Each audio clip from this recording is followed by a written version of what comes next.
পাকিস্তানের সাবেক প্রধানমন্ত্রী ইমরান খানের রাজনৈতিক দল তেহরিকে ইনসাফের ডাকা বিক্ষোভ সমাবেশকে কেন্দ্র করে পাকিস্তানে চরম উত্তেজনা বিরাজ করছে।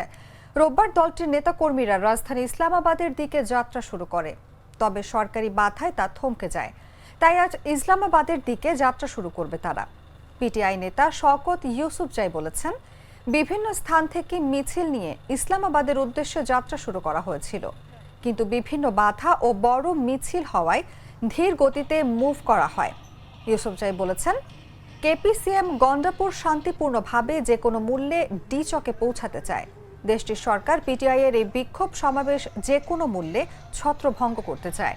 অন্যদিকে পিটিআই নেতাকর্মীরা মাঠ ছাড়তে নারাজ, তাই গতকাল না পারলেও আজ তারা আবার রাজধানীর দিকে যাত্রা শুরু করবে।